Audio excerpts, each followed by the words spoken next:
宰相府嫡女谢辉亲手抄起剪刀，将自己的嫁衣剪得稀碎。李和公主吓坏了。辉辉，你和太子殿下青梅竹马这么多年，眼瞧着7日后就要成亲，你说不嫁就不嫁了？谢辉睫宇微动，眸中隐有苦涩。不嫁了，这太子妃的位置，她愿意给谁，那就给谁吧。话音落下，他素手一扬，火红的嫁衣碎片纷纷扬扬落入泥土，也将他的心一并埋葬。李和公主急得直抹泪。辉辉，你这是何苦呀？他是谢辉最好的闺中密友，知道谢辉自小爱慕太子季初瑶，甚至不惜忤逆爹娘，自降身价搬进东宫住。这好不容易熬到拨云见日，怎么就不嫁了呢？可只有谢辉自己知道，季初瑶的心早就被青楼花魁阿月勾走了。李和，你不是一直不愿意去大夏和亲吗？这亲我替你糊了。李和公主正在原地，还没来得及反应，谢辉早已走出很远。东宫有喜，赶来到贺送礼的朝官将门口挤了个水泄不通。谢辉礼貌地点头示意，心中却一阵酸涩。这祝福终究不属于他。昨日他理了一整日的红妆，穿上那件凤绕祥云的满绣嫁衣，蹦蹦跳跳去找季初瑶，想问问他这桩可还合他心意。可他房门紧闭，他凑过去听，却听到他在和皇后说话。瑶儿，那阿月一个青楼花魁，就算是青天剑尖正说的什么与女命格，也不值得你借迎娶谢姑娘的名头排她做正妃啊。季初瑶语气淡淡的。阿月献祭龙王后，逼结我大雍3年大旱，她是功臣，若连想做太子妃的心愿儿臣都不能满足，岂不是寒了天下之心？豆大的泪珠从谢辉眼中滚下。阿月入住东宫不过数月，竟能让季初瑶想出这么冠冕堂皇的理由来迎娶她，这是7年青梅竹马的情谊，在他眼里究竟算什么？皇后叹口气，儿子长大了，总归是没有办法左右他的想法。可你父皇那边怎么办？他赐下的婚可是圣旨，更何况宰相府的128台嫁妆已经在路上了。谢辉眸中一亮，他执意要做太子妃。他原本以为爹娘再也不会管他了，可还是给他备了丰厚的嫁妆，那季初瑶一定也会念旧情，放弃这荒唐的想法吧。可季初瑶连半分迟疑都没有，甚至有些烦。先让谢辉做侧妃，等阿月献祭了龙王，再给他扶正不就行了？儿臣从没想过娶她，若不是想得到宰相府的扶持，这东宫能轮着他来进？谢辉一个踉跄，险些摔坐在地，后面他还说了什么，他却再也听不清。恍惚间，好似又回到皇家猎场的那片大雾中，小小的他和爹爹走散，撞上了同样迷路的季初瑶。为了保护他走出去，他不惜让自己的肩膀被虎豹咬得鲜血淋漓，而他也没有辜负他的情谊，主动求陛下定下了这桩娃娃亲。爹爹不愿踏入皇室，受那后宫佳丽3000的委屈，决定退婚。可他却一发不可收拾地爱上了季初瑶，宁愿和爹娘反目，宁愿承受世家贵女的鄙夷和京城的流言蜚语，也要提前搬进东宫住。他为季初瑶学做羹汤，学捏糕点，他的壶里永远有泡好的毛尖茶，砚台里永远有研好的墨。哪怕他出门微服私访，他也要跟着去，甚至在北京中了寒毒，每个雨夜都疼得钻心，也从未抱怨半句。可及笄后，谢辉满心欢喜去问吉日，他却一推再推，一直推到他17岁，成了京城的老姑娘，他才定下了婚期。但这婚期却是为他从花街柳巷带回来的花魁阿月定下的，而他谢辉自始至终只是他们这场爱情的遮羞布。他待他如此凉薄，他又何须再执着？不过是一场人尽皆知的痴恋戏码。他下台了，这戏也就该结束了。谢辉不知道自己是怎么从季初瑶的院子离开的。他迈着虚浮的步子，在这清冷深秋里跌跌撞撞，无意间竟到了后院的温泉池。那是他在北京中了寒毒后，求了季初瑶整整1年，他才同意修来给他暖身子的。眼下更深露重，在临走之前再泡上一次也好。可他刚要进去，池中竟传来一阵低喘。殿下，您怎么又喝这么多酒？阿月都要受不住了。谢辉僵在原地，在看到那颠鸾倒凤的2人后，死死捂住嘴，才勉强控制自己没有惊叫出声。阿月，你坐在池边好不好？你这个样子好美。季初瑶拼命吻着他的唇，顺着水流将他一点点推向池边，温柔中又带有难以抑制的炽烈。他从来没有见过他用那样的眼神说着那样不羁的话，一颗心似是被1000根棉针狠狠扎穿，疼得他站不住。他甚至还要问：阿月，姑是你见过最勇猛的男子吗？那是自然。阿月缠上他，声音甜得流蜜。那人家呢？人家是不是殿下见过最好看最厉害的姑娘呀？姑只爱你，也只与你这般放肆。季初瑶将他抱得更紧，那个谢辉姑碰都不会碰一下，绝不会让我的阿月吃醋。谢辉咬住袖口，任凭无声的泪水将他打湿，可一抬眼却正好迎上阿月那道满是得意的眼神。殿下，这是您给谢辉修的池子，阿月不喜欢，等我们欢愉完，殿下拆了重修一座凉亭可好？他攀上季初瑶的脖颈，竟是主动承欢。季初瑶哪里受得住？阿月好坏，答应你，姑都答应你。谢辉再也听不下去，拖着那双早已软掉的腿，狼狈地爬回自己的小院。嫁衣碎片在泥土中冒出半截鲜红，他怔怔盯了半晌，忽然抬手将那坠了100颗金珠的凤冠重重砸在青石板路上。谢辉，你在发什么疯？金珠滚过季初瑶的靴边，他瞬间青了脸色。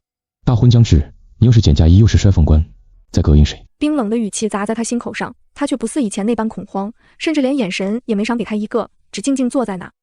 你挑的东西我不喜欢。季初瑶不动声色地皱皱眉，他这个小青梅打小逆来顺受惯了，但凡是他赏的东西，他都恨不得像供祖宗一样供起来，今日竟敢和他说不喜欢。罢了，婚期将至，姑懒得和你计较，让人再给你送就是。姑只是来警告你，后院的温泉池姑已经拆了，给阿月修凉亭，你今后不要去打扰阿月纳凉。他神色依旧淡淡的。是，殿下。居然不哭不闹就同意了吗？那可是他求了很久的东西。季初瑶愈发觉得他身上有种说不出的古怪，却也懒得在意。那日姑会同时娶你和阿月，她会正你为侧，花烛夜姑也会依规矩宿在她房中，你安安静静休息，不要出来哭闹落人口实。谢辉低低笑上一声，指尖嵌入掌心。季初瑶，我是相府嫡女，却要我在一个花魁面前伏低作小，你堂堂东宫太子，是不是不知羞辱二字该怎么写？季初瑶仿佛听了什么天大的笑话，笑得耐人寻味。你对姑死缠烂打这么多年，我愿意娶你以示恩赐，还敢妄想当什么正妃，人不该既要又要，不是吗？锦靴碾过满地的金珠，季初瑶扬长而去。他自然知道谢辉在闹脾气，可他从来都懒得哄他。过上一刻钟，他连手指都不用勾，他就一定会跪在门口求他原谅。可这一次，谢辉看着他的背影，没有去追。他自小就追在他屁股后面，把他的情绪当成天，追着追着连自己都忘了，他也会委屈难过，会心如刀割。日落时，阿月捧着2顶凤冠不请自来。在这深秋时节，她依然穿着轻软的薄纱裙，那姣好的身段连女子瞧了都羞，也难怪季初瑶会一见钟情。过几日便是大婚，匠人们可来不及再给你重新做。谢姑娘自己摔了那金凤冠，那便只能凑合戴了，可别叫屈哦。新的凤冠粗制滥造，连普通人家嫁女的规格都够不上，放在阿月那顶足足坠了200颗金珠的金冠旁边，当真显得可怜。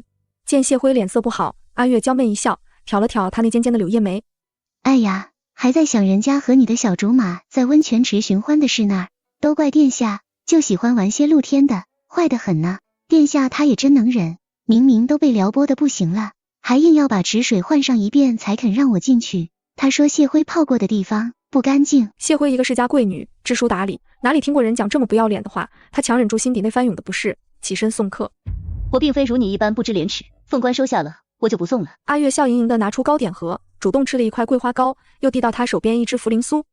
别那么大力气嘛，尝尝，我亲手做的。不及谢辉接过，他忽然松了手，那只茯苓酥落在地上摔得粉碎，他也跟着砰的一声倒在地上，阴哭起来。谢姑娘，我知道你对我怀恨在心，如果下毒能让你消些气，那阿月将这些糕点全吃了也无妨，只求你不要怨殿下。谢辉愕然抬眼，季初瑶不知什么时候站到了门口，那巴掌裹着怒意破空而来，一下子将他打翻在地。谢辉，姑竟不知你也学会了这种下作手段，你心里不满大可以来找姑，为难阿月一个弱女子做甚？他愣愣地瘫在地上，感受着嘴角那抹心甜，忍着剧痛开口。我怎么可能给他下毒？我根本不知道发生了什么。他心地善良，从小连只虫子都舍不得碾死，怎会有害人之心？这一点季初瑶该是最清楚的。可他忘了，季初瑶的心早就完完整整放到了阿月身上。阿月她唇都发白了，你当姑眼下不成？你不知悔改，反倒还在姑面前装无辜。阿月依偎在他怀里，哭哭啼啼。殿下你不要生谢姑娘的气，是她先来殿下身边的，阿月有罪不该和殿下相遇。季初瑶闻言愈发心疼。他这般待你，你还在为他说话，哪有什么先来后到的道理？在姑心里，阿月永远是第一位。他匆匆抱起他去找太医，只留下一句冰冷的命令：剩下的糕点都给谢辉吃了，让他好好反省反省。谢辉的嘴被侍卫狠狠掰开，五脏六腑都跟着灼烧起来。可季初瑶在门外大呼小叫喊着太医，哪里能注意到他早已疼得不省人事。再醒来时，已是大婚前最后1日了。丫鬟哭着给从膳房给谢辉拖来一碗热粥，他昏迷了足足3天，季初瑶没有来看过一眼。所有的太医都围在阿月房中忙得不可开交，他能醒过来也当真福大命大。可阿月只吃了1块，他足足被喂下了10块毒膏啊！他苦笑着感受胃里那火烧火燎的痛，逼迫自己起身收拾自己的小行囊。上天垂怜，给他再生之机，他绝不允许自己再困于东宫这方天地，哪怕大夏是龙潭虎穴，他也要闯上一闯。可谢辉环视屋内，心里头竟泛起酸涩来。这生活了许多年的地方，哪有一样是自己的东西？那只束发金冠是他用攒了许久的小荷包给季初瑶买的生辰礼，可他不喜欢，就在架上落了灰。而桌上的起居注事无巨细记录了季初瑶的所有生活习惯，甚至连他的头风会在每年落第1场雪时发作这种小事，或许连他自己都不知道。可谢辉清楚，次次都提前熬好汤药送过去，解他顽疾。还有未绣完的小香囊、独创的羹汤谱，都再也用不到，尽数被他丢进了布包里，埋在院内的桂花树下。他做完这一切，季初瑶领了嬷嬷过来。念你初饭，姑姑便小城大戒，明日一早你就跟着嬷嬷去喜堂，若是误了时辰，耽误了姑与阿月成亲，姑绝不饶你。原来他管魏下10块毒膏，不管不顾，叫小城大戒吗？谢辉眸中渐渐起了水雾，哽咽道：季初瑶，我昏迷3日，你不来也便罢了，如今连一句关心都不愿意施舍我吗？头一次见他如此凄凄然的模样，季初瑶微微一怔，随即没来由的起了躁意。少学别人装可怜，东施效颦。他冷冷呵斥道：还有，姑讲了多少遍，你是什么身份，也配持乎姑的名姓？连阿月都比你这个世家贵女懂礼数。泪水终于不争气的落下，谢辉努力扯出一丝笑意。原本我以为慧儿在你这里是能与旁人有些许不同的，原来终究还是要唤一声殿下的。季初瑶垂眸去看他因用力被生生掐断的指甲，在抬眼时已是鄙夷。是你甘愿搬来东宫做些下人活计，从头到尾都是你的一厢情愿。若不是要靠你爹爹稳固储君之位，姑连让你在东宫的土地上站上1秒都觉得脏。谢辉踉跄一步，抵上冰凉的菱花窗，面如死灰。原来在他的眼里，他竟是始终是这样一个卑贱如泥的存在。可笑他还以照顾季初瑶的起居为荣，殊不知已被人背地里耻笑过多少次。季初瑶看厌了，起身便要走。够了，姑厌恶你这哭哭啼啼的模样，也懒得与你浪费时间。你明日乖乖成亲，姑保你在东宫高枕无忧。可他从小到大在乎的只有他，若是他的心不在此处，这偌大的东宫与牢笼何异？谢辉轻声呢喃着：对不起，对不起了季初瑶，那份情窦初开，那份少女悸动，都和小包裹一样，永远的埋在桂花树下吧。季初瑶闻言只是嗤笑一声，还算乖觉，既然你有这份诚心，这声对不起，你还是亲自与阿月说去吧。说罢，他不由分说拽住他的胳膊，一路拖到主院，丝毫没有在意后面那细微的骨头断裂声。被压着跪倒在阿月身前时，谢辉发现他们甚至连下人都没有平退。季初瑶揽着阿月，居高临下的看着他。既已知错，姑也不是什么小肚鸡肠之辈，说说看吧，该怎么罚你？谢辉轻笑一声，似乎在嘲笑他的自作多情。殿下想怎么罚就怎么罚，我人微言轻，岂能左右殿下的想法？自始至终我什么也没做，你不念旧情便也罢，却还偏信一个青楼花魁，任由他污蔑于我，令人寒心。这番话叫他脸上挂不住，他谢辉近来行径愈发古怪，甚至都有胆挑战他的权威了。初瑶拍案而起，阿月连忙娇娇一拦：殿下莫要动怒，明日就是一家人了，不妨让谢姑娘去做桌午膳来，全当赔罪，咱们和和气气吃完，这事便过去了，可别给旁人落得个东宫不和的把柄。他这话说的滴水不漏，季初瑶面色稍缓，轻轻拍了拍他的手。还得是阿月，既大度又知道替姑考虑，若不是你要为大庸牺牲，姑将来真舍不得把正妃之位许给那心机深沉之辈。谢辉自然知道他意有所指，他与他走到今日，早已是无可挽回的地步。以一顿午膳结束这段长达10几年的痴恋，也算体面。反正明日他也要动身去大夏，嫁给大夏国君尉迟佑了。可他亲自动手做了整整10道菜端上桌后，却发现根本没有他的座椅。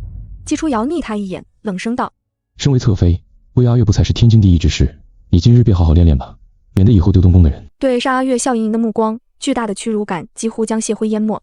他从前怎么不知道季初瑶是这样无情的人？他不爱便不爱，何故一次又一次的折辱他？谢辉忍下心底那份刺痛，为阿月加上一块樱桃肉，可阿月只是将他在嘴里滚了2圈，竟主动坐去季初瑶的腿上，用力吻上他的唇。樱桃肉滑入季初瑶的口中，他眯起眼尝够了滋味，才咽下。阿月喂的樱桃肉当真是格外的甜。阿月娇羞一脸眸，故技重施：殿下，这樱桃肉好吃，还是阿月好吃呀？季初瑶贪婪地啃上他脖颈。这世间万物哪有比阿月更好吃的？眼瞅着他们就要在自己面前春宵一刻，谢辉胃里一阵翻涌，竟一口吐到那琳琅满目的菜肴里。兴致被人破坏，季初瑶怒不可遏，一掌掀翻了桌案。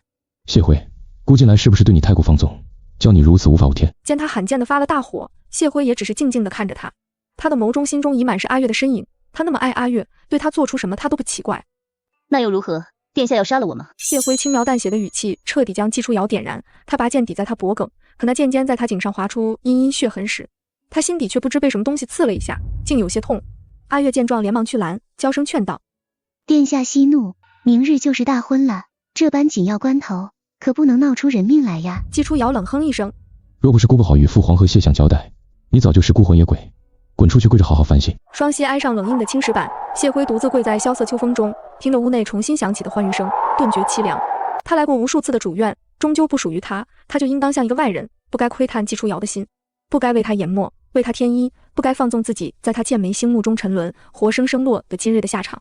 秋风无情，将他的脸刮得生疼，可这份痛楚哪及季初瑶所赐的1/1000？不知过了多久，那欢愉声才间歇。阿月裹着鲜红的16裙，在他面前晃了几晃，活脱脱一副胜利者的姿态。谢姑娘，殿下是我的，也只能是我的，你若懂事，早些离开，也免得遭些皮肉之苦，否则我可不能保证还有什么酷刑等着你享用。谢辉直直迎上那道挑衅的目光，轻叹一声。这连日来的种种是谁设下的局，不言而喻。可季初瑶一介太子，却始终看不透，他并非痴傻，归根到底是他从来就没爱过自己。谢辉踉跄着起身，面上无波无澜。如你所愿，我会离开的。阿月挑起披帛上的纱，一寸寸拂过他的身子，好似水蛇绕腰，叫他浑身不自在。清纯的良家女就是无趣。见他反应，阿月嗤笑一声。你苦苦追随殿下这么多年，当真说放下就放下了，我可不信呢。谢辉忍着不适开口。我已成全你与季初瑶，你还想怎样？阿月娇笑着，声音甜得发腻。我呀，自然要替你们做个了断了。说罢，他手下骤然发狠，竟一把将谢辉撞入荷花池中，连带着他自己也一同滚入那冰凉的池水中。那刺骨的寒意反倒让他感到前所未有的畅快，大笑起来。谢辉，你的命星在极北之地，何苦困顿于地京？你认命吧。谢辉拼了命的想往岸上游，闻言瞬间瞪大眼睛。你一个花魁，学的不过是琴棋书画之辈，如何懂得观天象、窥命格？阿月却死死拽住他的胳膊，将他向池中央拖，笑得愈发痛快。果然聪颖，我能懂天象，自然是因为我爹爹就是当朝钦天监监正，我自幼爱慕殿下，若不是我以花魁身份引诱住他的心，又不经意透露出自己的与女命格，怎会赢得这太子妃之位？听到钦天监监正5个字，谢辉什么都明白了。哪有什么将与女献祭龙王，可解大雍3年大旱的讲究？分明是他一个五品官，连送女儿参与东宫选妃的资格都没有，才捏造出这样的谣言，让阿月能得季初瑶怜悯，夺得那正妃之位。眼瞧着冰冷的池水就要没过脖颈，谢辉惊惧之下大声斥道：所以季初瑶最恨人算计他，你就不怕他得知了真相，将你挫骨扬灰？不愧是相府嫡女啊，对朝臣家眷的名姓真是如数家珍。阿月讥讽道。但那又如何？你大可以去告状，猜猜殿下会信谁说的话？谢辉眸中渐渐浮出绝望，的确如此，季初瑶并不爱他，他无论说什么，落到他眼里都是只会捏造编纂的毒妇。明日我便是东宫太子妃，而天象所示，霜降之日必有一场大雨，届时我便可以免于献祭，与殿下相守一生。至于你在哪里孤独终老，也不归我管，想想也真是可怜呢。谢姑娘，不妨一起期待一下，你的小竹马会救谁呢？早已枯黄的荷叶呼到谢辉的脸上，致命般的窒息感瞬间传来，他在透骨的池水中渐渐沉下去，恍惚中听到季初瑶急切的声音：阿月，阿月你怎么样？果然啊，这场必输的局，他一定是冻得神志不清了，居然真的在期待什么。下一秒，他被侍卫粗暴地捞出，狠狠躺在地上。池水从他的口中耳中不断涌出，在模糊的视线里，他看到阿月湿哒哒地躲在季初瑶怀里哭，好似受到了什么大惊吓。殿下，是阿月的错，被谢姑娘推下荷花池，也是阿月罪有应得。若是谢姑娘能消气，阿月就算被淹死也值了。季初瑶心疼坏了，瞧着不远处正疯狂吐水的谢辉，上去就是重重一脚。谢辉，你这个毒妇，一而再再而三的为难阿月，你既如此不容她，我也不需要再给你留颜面。谢辉意识还没完全清醒，身体就被粗暴的对待，痛让他快要发疯，崩溃的哭喊着。季初瑶，你凭什么觉得是我推了他？我也险些死在你的荷花池里。钻心的刺痛和委屈一道席卷而来，爱与不爱的区别血淋淋摆在眼前，叫谢辉疼得刻骨铭心。季初瑶抱着阿月，冷冷地看着他，像在看一个毫无关系的下人。谢家私塾开的课可是全面的很，你敢说你不会水？可是那张枯黄的荷叶就那么死死护住他的口鼻，他又如何去换气？谢辉哭着想往前爬，可侍卫骤然加大的力道，疼得他开口都是断断续续的。殿下，是阿月推的我，她不是什么渔女。她听到这个词，季初瑶反手就给了他一巴掌。居然还敢拿与女说事！阿月是大雍的功臣，你如此不识大体，心中只有争宠权武家国天下，也配妄想做太子妃做皇后，真该庆幸你有个好爹爹。谢辉终究是明白了，再多的解释在他面前都是苍白无力。窥见阿月眼中那转瞬即逝的得意，他麻木地趴在地上，任由侍卫将他的手指夹出血来。阿月的双臂柔柔弱弱环上季初瑶的脖颈，啜泣着：殿下，阿月好冷，若是染了风寒，耽误了良辰吉日该怎么办？都怪阿月。季初瑶用下颌贴上他滚烫的额头，自责的要命，忙不迭哄道：别怕阿月，分明是姑没有保护好你。东宫有间交房，去暖暖身子用些汤药，明日定会大好。交房吗？谢辉苦笑着摇摇头。那是一间用上好的花椒和泥涂满墙壁的暖室，不仅四季如春，屋内淡淡的清香更是能驱邪避灾，用来养病再合适不过。可即便是他当年在北境中寒毒时，季初瑶也不肯拿出来给他用，硬生生将他的寒毒拖成了每逢雨夜必发作的顽疾。而如今阿月只是落个水，他就要让他搬去交房住吗？原来这就是真正爱一个人的模样啊。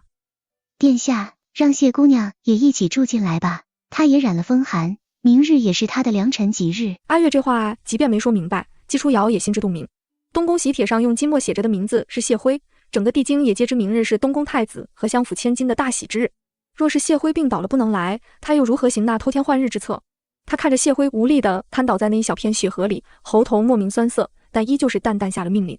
阿月心地善良，都这样了还要记挂你，孤大发慈悲，愿你与他同去。若再敢横生事端，孤绝不会再轻饶你。季初瑶抱着阿月在前面走，侍卫拖着谢辉在后面跟。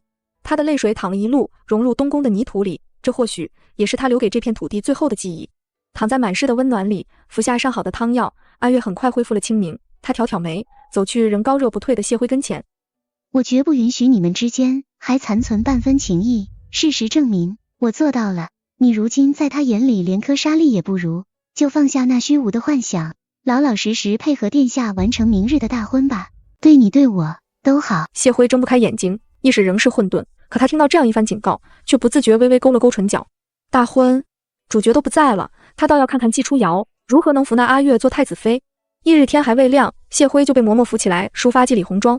毕竟是太子大婚，皇帝和皇后娘娘两位高堂早早就到了，正忙着在外室嘱咐季初瑶，生怕他出什么差错。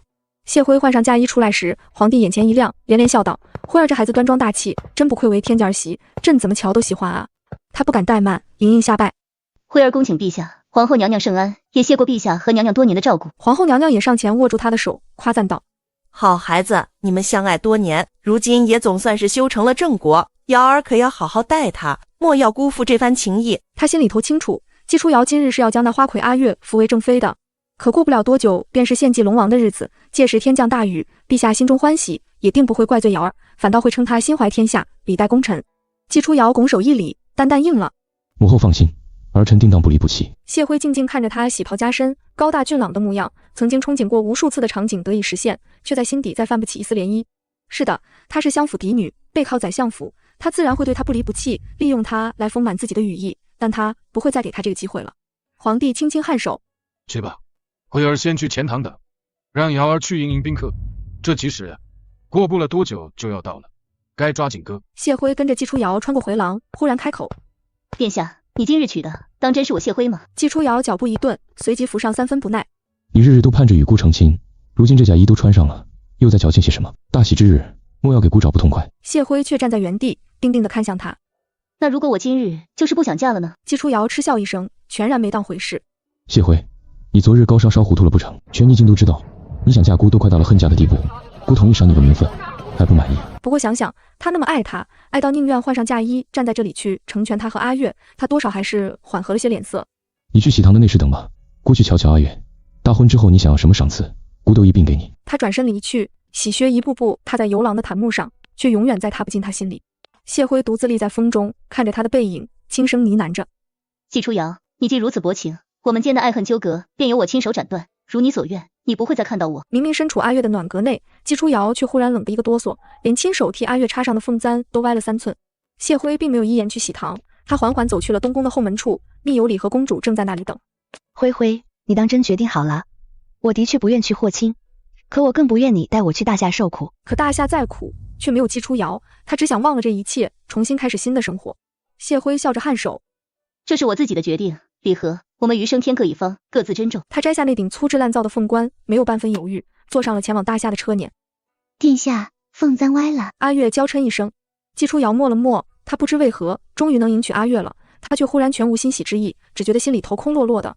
他搪塞过去，许是孤紧张，收到了吧？阿月笑得妩媚，像软了骨头一般向他怀里倒去。殿下紧张什么？今日可是大喜日，我们终于要名正言顺的在一起了。季初瑶没再管心底那奇怪的感觉，用力搂住他，将他从耳垂到朱唇都深深吻了个遍，直到喜婆来催，才依依不舍地分开。鸾凤红绸轻轻戴在阿月头上，他没忍住扬起嘴角，这日思夜想的太子妃之位终于到了手。届时仗着季初瑶的宠爱，谢辉也只是给他这个主母端茶倒水的命。外面已是人声鼎沸，上到正一品，下到从九品，凡是在朝为官者，皆备了厚礼赶来祝贺，一时间推杯交盏，热闹得紧。可喜堂的内室里却不见谢辉的身影，季初瑶皱起眉，问向他昨日安排给谢辉的嬷嬷。他人呢？嬷嬷扑通跪倒在地，整个人抖如筛糠。殿下饶命，姑娘她不见了，奴婢问了所有人都说没瞧见，只在后门处寻到了一顶凤冠，那凤冠上头的凤凰都被摔弯了尾巴。季初瑶瞬间起了火，分明此前答应的好好的，如今事到临头却没了影，那阿月的名分要怎么办？都去给姑找，江东宫翻个底朝天也要把他给姑找出来。阿月暗道不妙，佯装委屈去拉他的手。殿下，阿月是不是不能嫁给您了？季初瑶怒道。胡说什么？姑这就亲自去给你找人。他一脚踹开了谢辉的屋门。谢辉，给姑滚出来！又在闹什么作总脾气？你是有多大的脸，让父皇母后和满朝文武都等你一个？可屋里头空空荡荡的，什么也没有，甚至连炭火也没烧，冻得季初瑶浑身一抖，血也跟着一点点凉下来。他怔了半晌，忽然像疯了一样推开跟来的喜婆，追去每一处谢辉曾盘桓过的地方，从温泉池到他的书房，从前殿到后院，皆不见他身影，就好像谢辉从来没有来过他的身边一样。殿下，侍奉谢姑娘李红妆的丫鬟找到了。侍卫匆匆赶来回报，季初瑶看都没看他一眼，径直冲上去揪住了那丫鬟的衣襟。谢辉呢？他去哪儿了？小丫鬟直接被吓哭了。殿下饶命，奴婢侍奉完姑娘的妆，姑娘就和您出去了，奴婢实在不知姑娘去哪儿了。盛怒之下，季初瑶狠狠将她甩到廊柱上。没用的东西，姑问也白问。这可把闻声赶来的皇后娘娘吓了一跳，她忙不迭过去顺顺儿子的背，眉目间写满了焦急。瑶儿，吉时都已过一刻了，眼下人却怎么也找不着，这大婚该如何是好？季初瑶眸中发狠，他以为这样就能拿捏姑，没有他，姑照样能娶阿月做正妃。他原本是准备让谢辉当众说出阿月与女身份的，若做太子妃是阿月献祭龙王前唯一的心愿。在场之人应无不为东宫的襟怀和气量慨叹，父皇和谢相即便有微词，也会为大义让步。可谢辉根本没来，他回到喜堂时，群臣皆在疑惑为何这礼典仍不开始，就连谢相也焦急地张望着女儿的身影，在看到季初瑶身后牵着的人并非谢辉后，登时变了脸色。季初瑶却是神色淡淡，领着阿月跪到了皇帝面前。父皇，儿臣心悦阿月，愿许他太子妃之位，求父皇成全。他坚信，即便没有谢辉，他也一样能凭自己的本事娶到心爱的姑娘。皇帝闻言震怒，几乎是拍案而起。放肆！你当真的圣旨是什么？是孩童过家家的戏码吗？季初瑶脸上未见一丝慌乱，反倒还往前跪了一步。儿臣并不喜那谢辉，谢辉如今亦不愿嫁儿臣，既如此，又何苦非要抓着这段孽缘不放，辜负了身边人？谢相听过这番凉薄话，气得险些当场昏过去。臣就这一个宝贝女儿，多年来为追随殿下，连家都不肯回。如今你弄丢了辉儿，还要另娶花魁，就用孽缘二字草草打发了谢家不成？皇后娘娘见场面快要收不住，连忙跪到季初瑶身边，掩面而泣。陛下息怒，瑶儿是那心系天下之人，这阿月便是钦天监监郑玉妍的余女，将她献祭龙王后，必能解我大雍3年大旱。这阿月临死前只是想做2月太子妃，瑶儿是在完成功臣的心愿啊！荒谬！皇帝呵斥道。就算钦天监所言非虚，事成后朕许他全家荣华富贵便是。他一个小小的青楼花魁，还敢将手伸到皇室来，简直天大的胆子！他瞧着那母子俩，眸中怒意止不住翻涌。毫无疑问，是他们联手欺君，将谢辉逼走，才酿成今日这个局面，让他无法和谢家交代。恰在此时，喜堂的大门被人打开，众人齐齐循声看去，竟看到李和公主缓步走进来。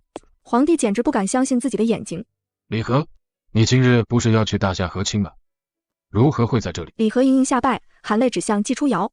太子哥哥背信弃义，将那正妃之位转赠他人，辉辉不堪受辱，已替儿臣前往大夏。季初瑶瞬间僵在原地，几乎不敢相信自己听到了什么。那谢辉自幼便非他不嫁，日日都盼着做他的太子妃，怎么可能去转嫁大夏国君？不可能！他死死盯着李和公主，斩钉截铁道：你们自小便是密友，定是商议好用此等把戏来迷惑姑，让姑主动去服软示好，把正妃之位还给他，姑绝不会随他愿。谢相亦不相信自己柔柔弱弱的女儿会招呼都不打一声，便独自去那极寒之地受苦。他颤着声问李和：公主殿下，您确定是辉儿带您和亲了吗？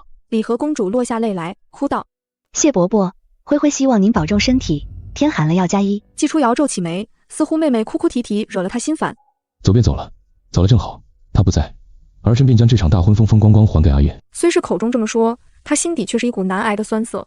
他依旧不肯相信谢辉真的会忍心抛下她去嫁给别人，他定是在某个角落藏起来，等着他去找他道歉，而他绝不可能去。皇帝快气疯了，季初瑶一个太子，当着满朝文武的面信誓旦旦要娶一个花魁，他天家的脸面要往哪放？季初瑶，谢辉若不回来，你休想娶任何女子。一位老将军匆匆赶回来，打破了这剑拔弩张的局面。陛下，臣奉旨去打探消息，确定和亲之人正是谢家女谢辉，和亲车辇已行至月牙关，臣不明局势，不敢轻举妄动。皇帝一个踉跄，躬身猛咳起来。怎会如此？朕许给大夏国君的是公主，如今却只去了个世家贵女，朕要如何交代啊？季初瑶猛地起身，瞪着那老将军，几乎目眦尽裂。你可知欺君是诛九族的罪名？他爱他爱到骨子里，甘愿为他做尽世间万事，承诺与他共赴白首。故而他一贯我行我素，从不在意他的情绪，百般羞辱折磨也从不觉得过分。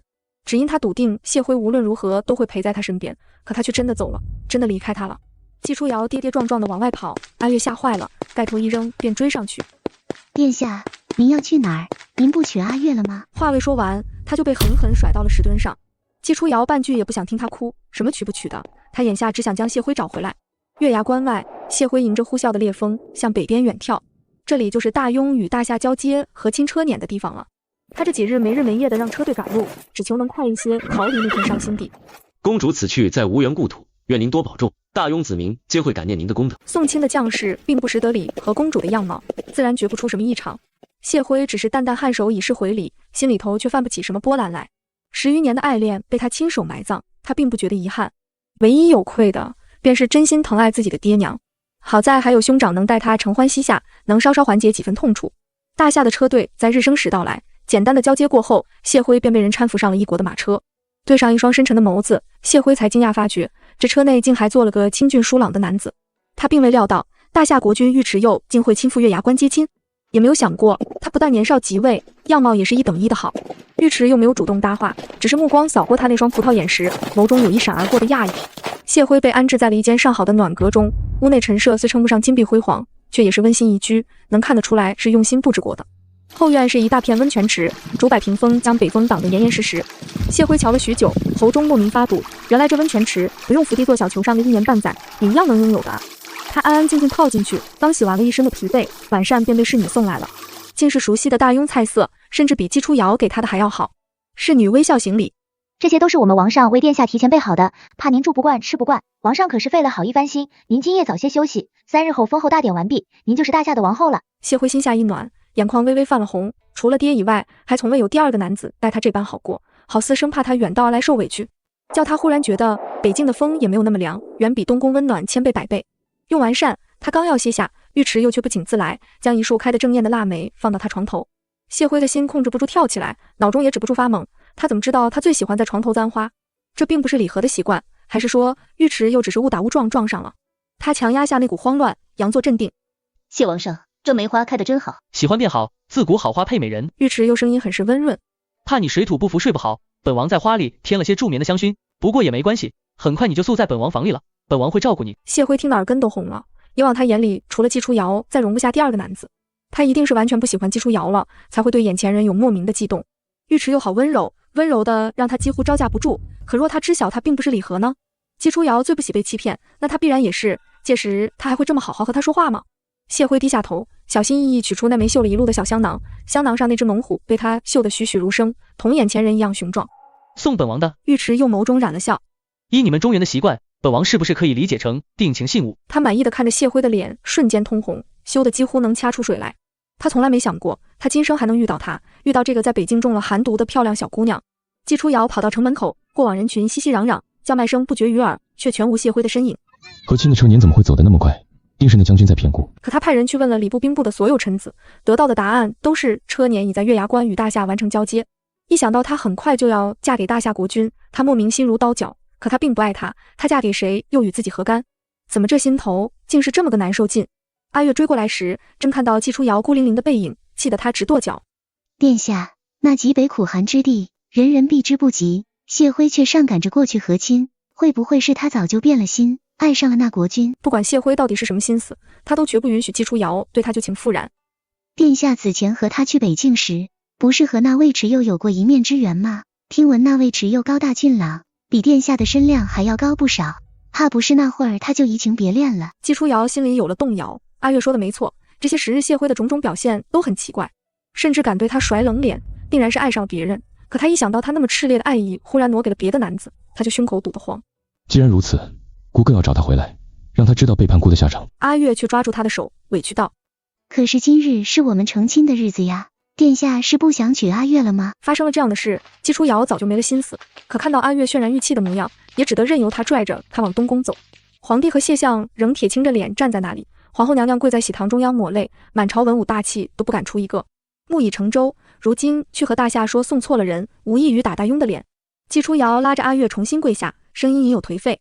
父皇，事已至此，今日毕竟是儿臣的大喜之日，儿臣还是要和阿月。住口！皇帝气得一脚将他踹飞，见太子在地上滚出老远，朝臣吓得跪成一片。本来是乐乐呵呵来吃喜宴，如今人人自危，生怕做错一个动作就被砍了脑袋。季初瑶，朕竟不知你如此薄情寡义，你也配入主东宫，迎娶相府嫡女。至于这个阿月，朕绝不允许她染指皇家血脉。来人，将她杖毙。阿月吓坏了，她还没有如愿嫁给季初瑶，她不能死在这里。她哭着去抓季初瑶的衣角。殿下，救救阿月，阿月不要死。季初瑶也慌了，忙不迭求情。父皇，阿月是千年难遇的渔女命格，下狱出世献祭龙王后必有大运，求父皇留她一条性命。渔女命格？皇帝冷笑一声，你一个太子不好好读圣贤书，成日琢磨些歪门邪道，你知道龙王在哪吗？那朕留他一条性命，让青天监监正替他去死，你问问他一下如何啊？阿月惊慌地瞪大了眼睛，皇帝说出这样的话，分明就是已知晓他的真实身份。他想起方才去追季初瑶时，有人正附在皇帝耳边窃窃私语，想来是领命去查了他的身份。监正也吓得腿一软，连滚带爬地跪到了皇帝跟前。陛下，臣知错了，臣不该编纂谣言欺君，更不该纵容自家女儿肖想太子妃位，求陛下饶左家一命。季初瑶猛地抬头，一把掐住了阿月的脖颈，怒不可遏。什么意思？你并非被迫入青楼的花魁，而是钦天监监正之女。那渔女命格也是你与你爹联起手来诓骗姑的。殿下，阿月吃错了，阿月不是故意的。阿月吓得花容失色，拼命摇头哭喊。阿月的确不是青楼花魁，可是阿月爱慕殿下，对殿下情真意切，这一点绝无半句虚言。朝臣皆是倒吸一口凉气，恨不得把脑袋埋进地里头去。瞧这架势，今日怕是要喜事变丧事了。姑要你亲口说出来，你是谁？季初瑶手上力道未减半分，他不敢相信阿月竟然是如此心机深沉之人。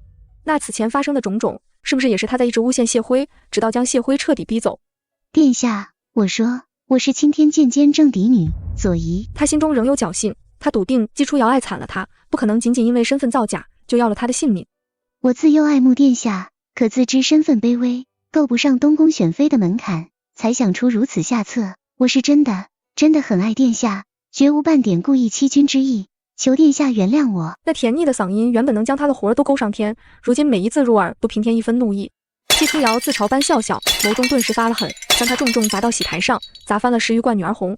左仪，你把姑当傻子耍是不是？原来他放在心尖上的人，自始至终都在骗他。季初瑶怒吼一声，仍不解气，竟夺了护卫的剑，在他脸上狠狠划出3道血痕。左仪哭着在地上打滚，他从未见过季初瑶如此阴厉的样子，可他还是拼了命的想为自己搏上一搏。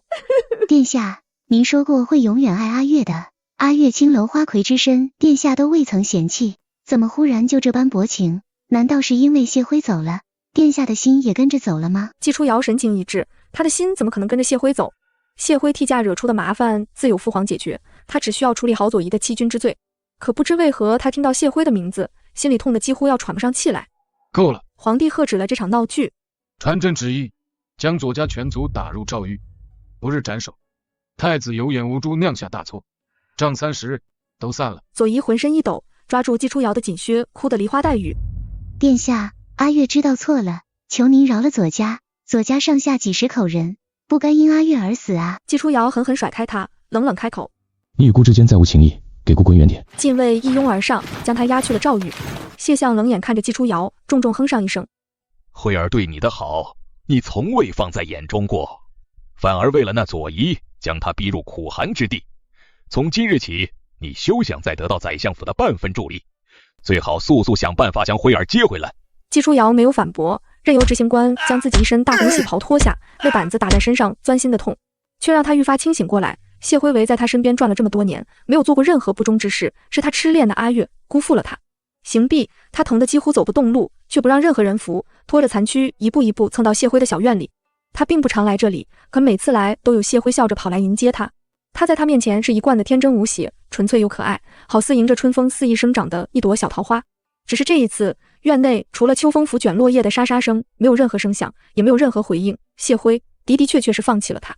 季初瑶自觉自己从未爱过他，可他不在了，他方知他的身影不单单存在于东宫的每一个角落，更是悄无声息地生长在他的心上。他的爱渺小却炽烈，让他早已在不知不觉中沉沦。他跪在地上，抚摸过他院中的每一寸土地，每一块青石板。却忽然摸到了桂花树下的凹凸，再仔细探去，竟发现了谢辉埋葬的一只小布包。季初瑶迫不及待地打开，映入眼帘的是一本起居注。今年的出血来得好早，他的头风怕是要提前发作了。好在我早早备好了药包，能看到他健康平安，我就好欢喜。他似乎很钟情于那道荷花酥呀，可惜他还不知道那是我做的，要是知道是我做的，他才不会夸呢。他就是这样别扭的一个人呀。送的束发金冠他不喜欢，一次都没有戴过，下次生辰礼可不能再这么马虎的准备了。密密麻麻的批注写在他每日的起居记录旁，季初瑶逐字读完，早已心痛得快不能呼吸。他取出那只落了灰的金冠，笨拙地想往头上戴，可怎么也戴不好。他这才想起来，从前都是谢辉在上朝前帮他戴的，他走后，甚至连书房里的砚台都干涸了。